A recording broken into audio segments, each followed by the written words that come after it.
Hello, yoo harka fuunee jaallatamuuf kabajamoo hordoftoota hawwii Oromtiitu bakka fayyaa keessanii nagumaa jirtu jabaattu nageenyi keessan badhaadhaa galata waaqayyo kun nagaan raafaadha nagaa akka taatan abdiifamantiin qaba iddoo jirtanitti nagaa waaqayyo isiniif abaayatu jechuun jaalladhananii ariifataa jiramuuti haa ta'uyyuu malee dhaamsa kana isiniif dabarsu waan barbaadeedhaafi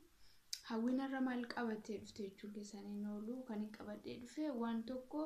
yeroo nama tokko irra ga'u nama tokko yeroo mudatu inni mudatamin immoo of eeggannoo gochuu qaba maaliif akkasuma mudanneef jechuudha innis maaliidha nu yeroo biyya ambaa kana hojjennu keessattuu Dubaay keessatti iddoo tokkotti yookaan nama lama yookaan nama sadii akkas hojjettoota jechuudha baay'inaan Raadanya lama sadii waan akkasiis wajjiniin hojjechuu danda'u lamas jiru kanaafiyyuu ata'uyyuu malee of eeggannoo goonuun isiniin jedha hordoftoota kiyyaa nama jaalladha malee nama ni daa'edha dubbii waaqayyoyyuu nama jibboo sun taane hin jaallanne garuu immoo mul'uu guutumaan guutuutti amannee irratti fudhatuu hin qabnu isiniin jedha.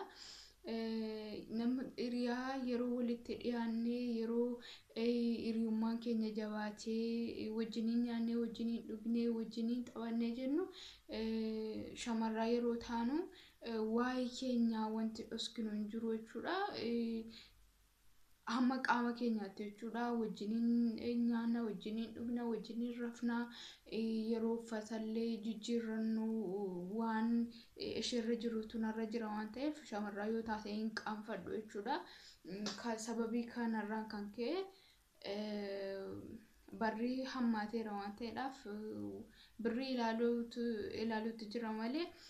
dhiiras shamarraas ta'e amma yeroo kana namummaa walii ilaaluun waan hafeef adaraa of eeggannoo akka goonuun isiniin jedha utuu itti yaanna ta'e bareechine shamarraa tokko ani riyeekoo tokko miidiyaa irratti qullaa ishii baasuudhaaf si doorsisuu jechuun qullaa koon baase jechuudha miidiyaa irratti maaliif waan ishirra jirutuyyuu anarra jira waan ta'eef yeroon ishii miidiyaa irratti duwwaa ishii waraabee gadhiisu qaama koon agarsiisaa jira waan ta'eedhaaf utuu yaada qabaanneetii jechuudha kanaafiyyuu kamiifiyyuu nama foon uffate waan ta'eedhaaf hamaa kan yaadanus jiru of eeggannoo goonuun isiniin jedha goola ormaa keessa warri jirtanu nama lama sadii taatanii warri hojjettanu na jaallatti yoo jennee guutumaan guutuutti irratti jibbuu miti irratti of gatuu hin qabnu yeroo uffata uffannullee of golginu isin jedha maaliif barraammaachurraa waan ka'e irraa kan ka'e jechuudha namni wallaaluu dhiisee maallaqa qofa ilaaluutti jira kanaafiyyuu of eeggannoo godhaan isiniin jedha yoollee kanaan durayyuu of eeggannoo gochuu dhiiftanii amma immoo of eeggannoo gochuu jalqabaan isiniin jedha namni maallaqa malee wal ilaaluu dhiiseera namummaa walii ilaaluu dhiiseera waan ta'eedha. Amma shamarraa Itoophiyaa dhuma ta'anii utoo mana tokko keessa hojjetanuu walitti bu'iinsi yeroo dhufutti hiriyeen ishee suni utuu isheen hin argin utuu isheen shaaworii galtee baatee uffata ishee uffattu akkuma nama silkii gorogoruu fakkeessite qullaa ishee waraabdee doorsisuutti jirti miidiyaa irratti ansi gadhiisa yookaan immoo maallaqa naaf kenni jechuudhaan doorsisuutti jirti jechuudha ofiisiitii bakkee baatee jirti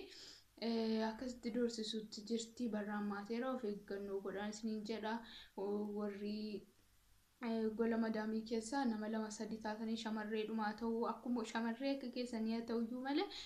keessa namaa yaada keessa namaa waan namni yaadu hin beektan waan ta'eedhaaf of eeggannoo godhaan isin jedha of course aniyyuu akka kootti hiriyee wajjiniin hojjedhuun qabaa baqa ergiin kana dhagee ofii kootiin ofan gaafadhe jechuudha ofii kootiifan ofin lolee baqa kana booda of eeggannoo gochuu qaba kan jedhu jechuudha. Wajjiniin waggaa 4 geenyarra yeroo tokko dhufne garuu iddoo adda addaatii dhufne jechuudha wajjiniin hojjenna wanti isii dhoksu hin jiru wanti isheen dhoskitu hin jiru baqa garaa haadha tokko keessaa hin dhalanne malee akkuma obbolaatti jechuudha ta'uyyuu malee ishii jibbuuf osoo hin taane of eeggannoo gochuun barbaachisaadha waan ta'eedhaaf bakka of eeggannoo gochuu qabaa jedhee murteessa isinis murteessaa of eeggannoo godhaa utuu rakkoon tokko yookaan wanti kun isin mudanitti of eeggannoo godhaa wal jaallannaa maal jettanii of hin gatinaa walii irratti isiniin jedha of eeggannoo gochuun gaariidha. Kanatti dabalee immoo kan hin dubbadhu wanti warrillee shamarraa taatanii waan sirra jirutu shamarraa sana hiriyyee keerrillee jira waan ta'eedhaaf mudaa ishee bakkee baafte jechuun mudaa kee bakkee baafte jechuudha sababiin isaayyuu waan ati qabdu waan ta'eedhaaf waan hamaa walirratti yaadina maaloo waaqayyoon sodaadhaa birrii argamee har'a argamee barbaaduuf jettanii waliin adheessinaa mudaa keessan qullaa keessan jechuu ishee jechuudha waan ta'eedhaaf maaloo waan akkasii walirratti raawwatina waaqayyollee kana hin jaallatu isiniin jedha.